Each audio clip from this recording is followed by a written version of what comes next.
بسم اللہ الرحمن الرحیم۔ السلام علیکم عزیز طالبات، امید کرتی ہوں آپ سب خیر و عافیت سے ہوں گے۔ الحمدللہ میں بھی اللہ کے فضل و کرم سے خیریت سے ہوں۔ پیارے بچوں، میں آپ کو اردو کی جماعت میں خوش آمدید عزیز طالبات، ہم نے سابقہ سبق میں الفاظ متضاد، اسم نسبتی اور فعل، فاعل اور مفعول کی مشق کی تھی۔ تو آج ہم تذکیر و تانیث کی مشق کریں گے۔ تذکیر و تانیث کسے کہتے ہیں؟ تذکیر و تانیث یعنی تذکیر کا مطلب ہوتا ہے مذکر اور تانیث کا معنی ہے مؤنث، یعنی جو مذکر کے الفاظ ہیں انہیں ہم تذکیر کہتے ہیں، اور اسی طرح تانیث ہم مؤنث کے الفاظ کو کہتے ہیں۔ پیارے بچوں، آپ دیکھ سکتے ہیں کہ آپ کو یہاں پر ایک درخت دکھائی دے رہا ہے اور اس کی شاخوں میں کچھ الفاظ لکھے ہوئے ہیں۔ ہم نے ان الفاظ کا انتخاب کرنا ہے، یعنی کہ ان میں سے مذکر اور مؤنث کے الفاظ الگ الگ کرنے ہیں۔ سب سے پہلے ہمارے پاس لفظ ہے شجر، شین جیم رے، شجر۔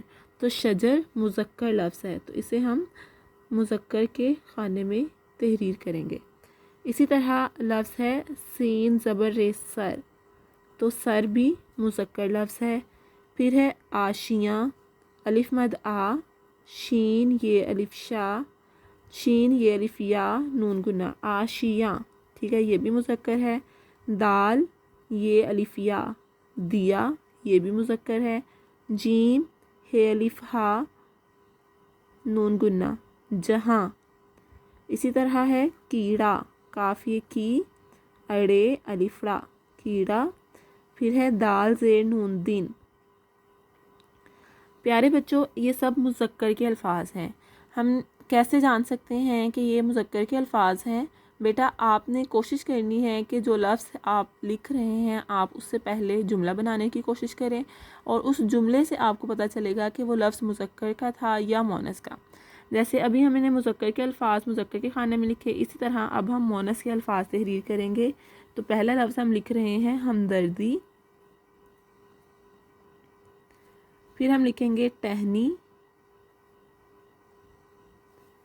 اس کے بعد ہم لکھ سکتے ہیں رات، ٹہنی، ہمدردی، رات، مدد، روشنی، راہ،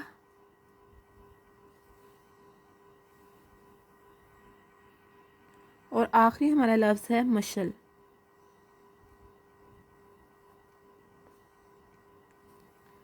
جی پیارے بچوں، آپ دیکھ سکتے ہیں کہ ہم نے مذکر کے الفاظ کو مذکر کے خانے میں لکھا اور اسی طرح مؤنث کے الفاظ کو مؤنث کے کالم میں تحریر کیا۔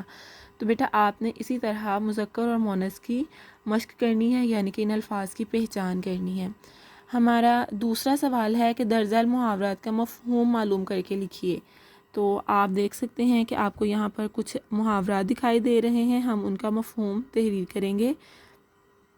جیسے پہلا لفظ ہے بس نہ چلنا۔ تو بس نہ چلنا کا مطلب ہوتا ہے قابو نہ پانا، یعنی کہ کسی چیز کو کنٹرول نہ کر پانا۔ تو قابو نہ پانا یعنی اختیار نہ ہونا۔ اسی طرح دوسرا لفظ ہے راہ لینا۔ تو راہ لینا کے کیا معنی ہے؟ راستہ پکڑنا، اپنا کام کرنا۔ تیسرا لفظ ہے آنسو پینا۔ آنسو پینے سے کیا مراد ہوتا ہے؟ ضبط کرنا، یعنی برداشت کرنا، صبر کرنا۔ چوتھا لفظ ہے گزر بسر کرنا، یعنی ہمارے محاورات میں چوتھا ہمارا محاورہ ہے گزر بسر ہونا۔ تو گزر بسر ہونا یعنی بسر اوقات، یعنی کہ صرف وقت گزارنا یا گزارا کرنا۔ اسی طرح پانچواں محاورہ ہے کہ جان نثار کرنا۔ جان نثار کرنا یعنی جان قربان کرنا، اپنا سب کچھ وار دینا، یعنی کہ سب کچھ قربان کر دینا۔ ہوا میں اڑنا، مغرور ہونا۔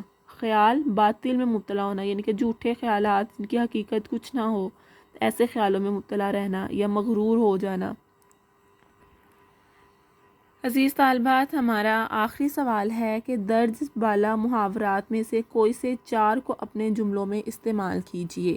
پہلا لفظ ہے بس نہ چلنا۔ بس نہ چلنا کو جب ہم جملے میں استعمال کریں گے، یعنی ان میں سے ہم نے کوئی چار کا انتخاب کیا ہے جن کے ہم جملے بنا رہے ہیں۔ بس نہ چلنا، سیلاب نے پورے گاؤں کو اپنے بس میں لے لیا، یعنی کہ گاؤں میں سے کسی کا بس نہ چلا، سب مجبور ہو گئے، وہ سیلاب کو قابو میں نہ کر پائے تو ان کا بہت نقصان ہو گیا۔ یعنی کہ بس نہ چلنا، سیلاب نے پورے گاؤں کو اپنے بس میں لے لیا، یعنی کہ کسی کا بس نہیں چلا۔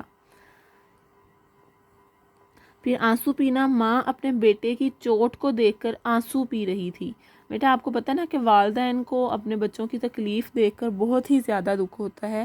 تو اب ہم کیا دیکھ رہے ہیں کہ ایک والدہ ہے جو اپنے بیٹے کی چوٹ کو دیکھ کر بہت غمگین ہو گئی ہے، وہ صبر کر رہی ہے، یعنی آنسو پی رہی ہے۔ اسی طرح ہمارا تیسرا لفظ ہے گزر بسر کرنا۔ گزر بسر کا مطلب کیا ہوتا ہے کہ وقت گزارنا، بہت مشکل سے گزارا ہونا۔ تو اکرم کے مالی حالات خراب ہونے کی وجہ سے گزر بسر ہو رہی ہے، کہ اس کے مالی حالات خراب ہیں تو آج کل صرف وہ گزر بسر سے گزارا کر رہا ہے، یعنی کہ بہت مشکل سے اس کے حالات گزر رہے ہیں، وقت گزار رہا ہے وہ۔ جان نثار کرنا، جان قربان کرنا۔ صحابہ کرام نبی کریم صلی اللہ علیہ وآلہ وسلم پر جان نثار کرتے تھے۔ تو عزیز طالبات، امید کرتی ہوں کہ آپ کو سمجھ آ چکی ہوگی کہ ہم نے ان محاورات کو کیسے تحریر کیا ہے۔ تو بیٹا آپ کا کام یہی ہے کہ آپ نے اپنی مرضی سے ان جو ہمارے پاس 1 2 3 4 5 6 محاورے ہیں، ان میں سے میں نے 4 کا انتخاب کیا، تو آپ بھی ان میں سے اپنے پسندیدہ 4 محاوروں کا انتخاب کر کے یہاں پر جملے تحریر کریں گے، اور باقی ہم نے تذکیر و تانیث کی مشق کی، اس کی تذکیر و تانیث کی مشق کریں گے، اور محاورات کا مفہوم یاد کریں گے کہ ان کے معنی یاد کریں گے، تاکہ اگر دوبارہ آپ ان محاورات کو دیکھیں تو آپ کو ان کے معنی معلوم ہوں۔ تو عزیز طالبات، امید کرتی ہوں کہ آپ یہ کام خوش خط طریقے سے کریں گے اور اس کی خوب مشق کریں گے۔ اب اگلی ورک شیٹ کے ساتھ ہم دوبارہ ملیں گے۔ اپنا خیال رکھیے۔ اللہ حافظ۔